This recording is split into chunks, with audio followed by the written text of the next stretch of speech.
The Secretary of the Treasury made a surprise trip to Kyiv, Ukraine, and handed President Zelensky a piece of paper which purported to be a check for $1.8 billion. It's almost inconceivable to me that she would actually hand him a check and somebody would go and deposit it in a Kyiv bank. But she did say that she brought $1.8 billion in financial reserves, aka cash, with her. How dangerous and absurd is it to trust that amount of cash in the hands of a regime like Zelensky heads? Well, it's hard to believe that the money was just dumped on Zelensky. I doubt that that's the case. But as you point out, this is probably the most or one of the most corrupt nations in the world. Zelensky and his regime sit on top of a huge mountain of corruption. But keep in mind, we own Ukraine as far as the state goes, as far as the government and its military are concerned. We pay for everything. We own it lock, stock, and barrel.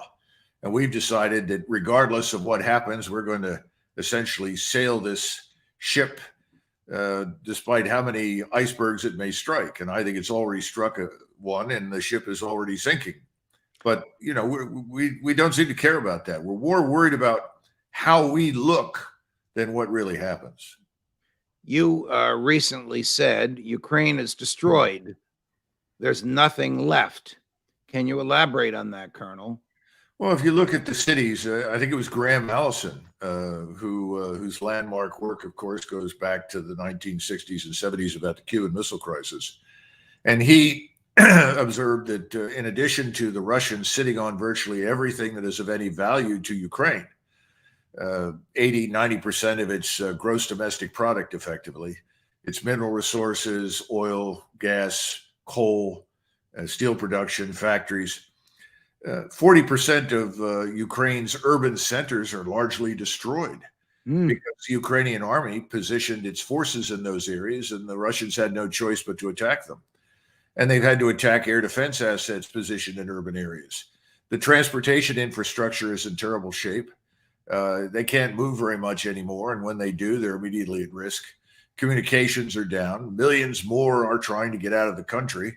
We don't really know how many people are left in it. So for all intents and purposes, I would argue this place is destroyed. How are we going to get it back? I have no idea. Well, Ukraine was once called the breadbasket of fill in the blank, Eastern Europe, the West, whatever, because it sold so much wheat. What has become of those fields of wheat?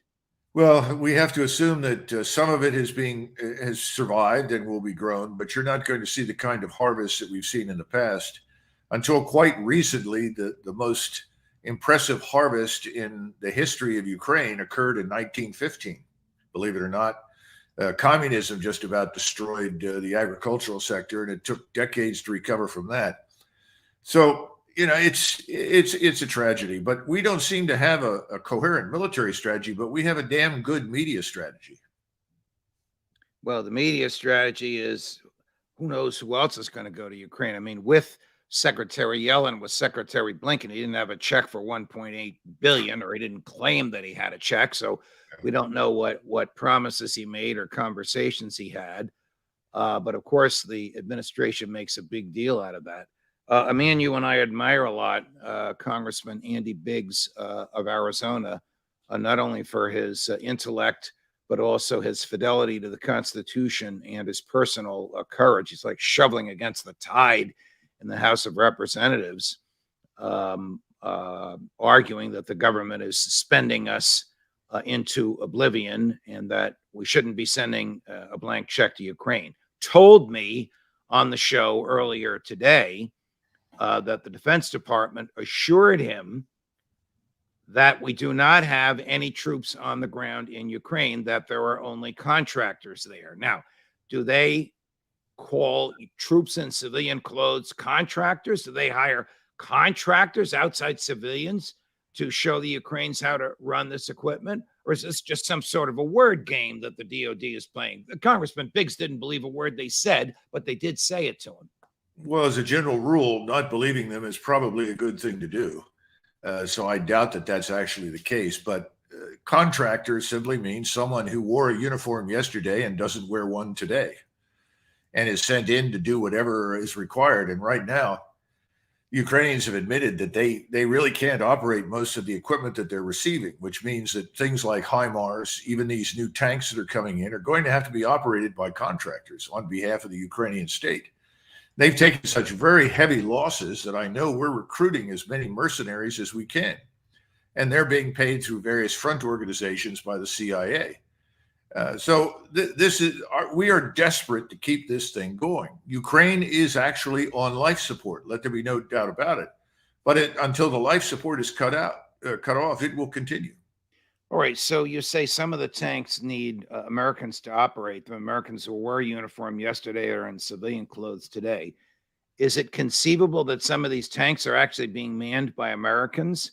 And when there are tank battles, Ukraine versus Russia, the Russians could be firing unwittingly or maybe wittingly at tanks that are being operated by Americans. Well, I don't think that the Americans are the ones operating the tanks. I think more likely Europeans, Poles, Czechs, Germans, Lithuanians, Latvians, perhaps some Norwegians, some British. I don't think the Americans are as involved in that as they are in the intelligence business, transmitting information from satellite-based surveillance to the Ukrainians in real time to give them a leg up against the Russians. That sort of thing, as well as obviously the more complex targeting exercises and use of rocket artillery and so forth. I want to put up on the screen a statement you sent me earlier this week. I don't know the source of this, Schrodinger's offensive. I gather this is some source that you have in Europe. On one extreme, there are those who believe that hundreds of thousands of Russian troops are prepared to launch an enormous Big Arrow offensive at any moment. On the other extreme, we have those who claim that the Russian military is so depleted, there will be no offensive at any point whatsoever. Which of these positions is closer to the truth, Colonel? Well, actually, this is an excellent article. It's called Schrodinger's Cat, the Russian Offensive. And the author is trying to make some valid points. And it appears that the Russian offensive, which we know has been planned, we know they have several options. We know they have hundreds of thousands of troops and the equipment they need to fight, has been held up. It's being held up for various reasons, one of which is, as the author points out, these so-called shaping attacks and operations in southern Ukraine to complete control of the Donbass have taken much longer than originally anticipated. That has something to do with the forests, the rivers, the terrain, and also the tenacity of the Ukrainian fighters. So it's taken the Russians longer to fight their way through this. They have fought their way through, and this place called Bakhmut is now prostrate. That's going to vanish as a possibility. I think the whole southern front will crumble. The problem is that the opportunity for any sort of ground offensive really presented itself in late January, early February, where the ground was solid enough to support a lot of troops. Someone made the decision, that's not enough time. We need more time for freedom of maneuver, and suspended it. And he's saying, well, maybe not. Maybe the whole plan is just to attrit the Ukrainians. Just keep killing large numbers of Ukrainian troops that present themselves on the battlefield. The Russians have certainly done a brilliant job of that. In January and February, the Ukrainians were losing 1,000 a day. There's no question about it. They're back down to about 700 or 800. But the exchange ratio, even in these house-to-house fighting exercises with the Wagner group, whom they refer to as musicians, always involved one Russian killed or wounded for 7 or 8 Ukrainians killed or wounded. So that ratio continues to work against the Ukrainians. The problem with this assertion is that all warfare consists of both attrition and maneuver. And you always want to organize to maximize your exploitation of accurate, devastating firepower. We could go all the way back to Bonaparte and look how he planned his artillery strikes and massed his forces to take advantage of them. This is an old thing. It hasn't changed, except that now the precision is much more accurate. The timing is almost immediate. But you still have to exploit it. And the point is, this war will not end. And I think this is what the Russians are concluding. It will not end until they have hundreds of thousands of troops around Kiev. And it's very simple. Life support continues. The level of assistance that comes through Poland is not ended. In other words, they're continuing to be supplied. They're continuing to get money. They're continuing to receive contract support, as you point out. They're continuing to get mercenary support, which is another form of contract support. So the Russians know you can't win this thing by simply killing people, because you're going to be killing them over and over and over again for a long time. You're going to have to move on the key point. That's Kiev. Okay. They've got to go there. I want to go back to something you said a few minutes ago when you said that the CIA is recruiting mercenaries. Are those American mercenaries that the CIA is recruiting and giving American cash to? I think the CIA is an equal opportunity employer and will pick up anyone who wants to go and fight for money. So I don't think you could say it's American. It may not be. Look, we've done this before. We recruited Montagnards and all sorts of people to fight for us in Vietnam. We've recruited even former members of ISIS to fight for us in the Middle East. This is an old exercise. It's nothing new. Phil Giraldi can tell you more about it than I can. All I'm saying is that this life support is going to continue until the Russians themselves cut it off. The only way to cut it off is to cut the communications line between the Polish border and Kiev, block that, and bring the rest of the forces around Kiev and put an end to this regime. Because, you know, when I said the administration doesn't have a real strategy, it has a media strategy, I'm not kidding. I mean, what we've really decided to do is, well, we want to hurt Russia. No one really believes that Russia can be destroyed. No one in their right mind believes that the government is going to be overthrown. What we want to do is harm Russia. And we think if we harm it over time, long enough, that we can eventually persuade them to stop and go away. By the way, we took this position in Vietnam. We said if we kill enough of them, we fight them to a standstill, they'll give up. Well, we found out in 1974, no, they kept coming back until they finally won. So that won't work. But the media strategy is equally important, because as long as you can visit Zelensky and he walks out in the open and he demonstrates that he's the leader of Ukraine and he's surrounded by these troops and so forth, people think it could happen. People believe something could happen. It won't. Let me play for you a portion of a documentary produced by the Ukraine government idolizing President Zelensky. I don't think you'll be startled by what he says at the end.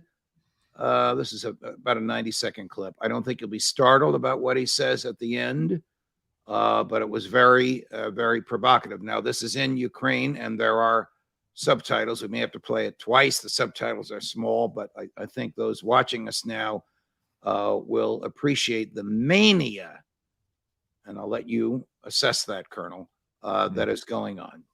Take a look. Володимир Путін просто відмовляв. Прямої відмови мені ніхто не робив, але всі лідери, з ким я спілкувався, говорили, що він не готовий спілкуватися. Чи є у вас зараз бажання чи намір спілкуватися? Ні. Зараз я не готовий з ним спілкуватися. Точно буде момент, коли буде відчуватися крихкість режиму Путіна всередині їх держав. Тоді хижаки з'їдять хижака. Це дуже важливо, але їм потрібна буде причина для себе.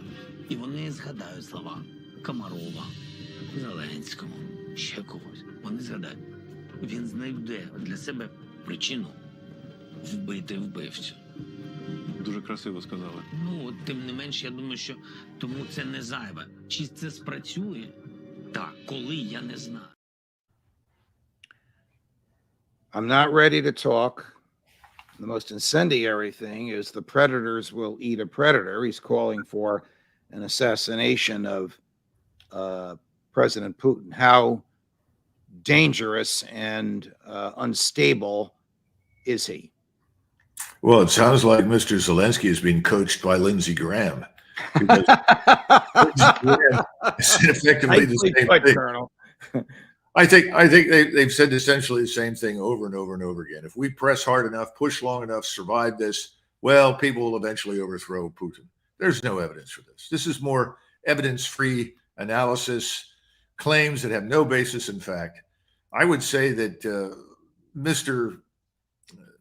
Mr. Putin is far more secure in his position than Mr. Zelensky is in his. And Mr. Zelensky should be far more concerned that people around him suddenly decide that they either no longer need him or he's outlived his utility. And he could easily disappear. The United States, we always forget this. The United States is a maritime and an aerospace power. Keep telling people this. When things go bad and they don't serve our purposes anymore, we get into our ships and our airplanes, we fly and sail away. Zelensky has nowhere to sail unless we take him with us. The Russians aren't going anywhere. The Europeans on the other side of the border aren't going anywhere. That's the difference. So I would say he's in far, far greater jeopardy every day. Every morning when he wakes up, I'm sure he's grateful to be breathing. And it may not last much longer. Look, we had reports today that the Ukrainians are evacuating women, children, families, civilians from the Kharkov area. Yeah, I saw those reports. I mean, the Ukrainians know this is coming, this major offensive. And they've already been beaten to a pulp by effectively elite light infantry formations and artillery from the Russian army. They haven't even faced the main body that would come in a major attack. And they're in very serious condition because he's thrown everything he can into every counterattack. He's got almost nothing left. This was the folly of his action. But if you're him, you've got to demonstrate, look, I'm alive. We're fighting. We can still win. If he doesn't do something, people will say, well, maybe we shouldn't support him anymore. He knows that. Right. That's all. This morning in Mumbai, India, at a meeting of the G20, or maybe it was actually yesterday by now, Secretary of State Blinken took his opposite number from Russia, the Russian foreign minister, aside, and they spoke for about 10 minutes. And according to the Secretary of State, he told them, we're going to keep supplying Ukraine no matter what it takes. Do you think he really said, how about we start some back channel negotiations? Or is he foolish enough, crazy enough to have missed that opportunity just to mouth the Biden administration macho line? Well, that's an unfair question because I'm compelled to say yes to the second part. I know your opinion of him. Well, it's not just him. I don't know him personally. Maybe a terribly nice guy. That's not the point. The point is that he and his co-conspirators in the White House and in the federal bureaucracy do not live in the same world that you and I do. They've concluded that they're right and that they're morally superior to everyone else and that whatever they do is justified. They also completely dismiss out of hand the possibility that we are on the edge of a financial crisis that could destroy us. They refuse to see that. That's why someone like Andy Biggs' warnings fall on deaf ears. You know, this is the crowd that says debt doesn't matter. What difference does debt make? We control the financial system. Well, good luck with that. That hasn't worked in the last 5,000 years very well. I don't think it's going to work out for us very well. So I'm afraid he probably said something stupid like that. And having seen Mr. Lavrov at close range, where I was fortunate to sit with 10 other people and listen to him at lunch a couple of years ago, I'm sure that Lavrov was polite because he is a gentleman. And he probably walked away and said, thank you for reaffirming or reconfirming what we already know, which goes back to my original point. You can kill large numbers of Ukrainians indefinitely. You can destroy infrastructure indefinitely. At some point, you've got to move your force into action. You don't waste time diverting south into Odessa. You don't turn around and take Kharkov. You go to Kiev and you crush it. That's what must happen, because when that happens, the game is over. It's up. Colonel Doug Macgregor, always a pleasure, my dear friend. Thank you very much for joining us today. Sure. Thank you. Judge Napolitano for Judging Freedom.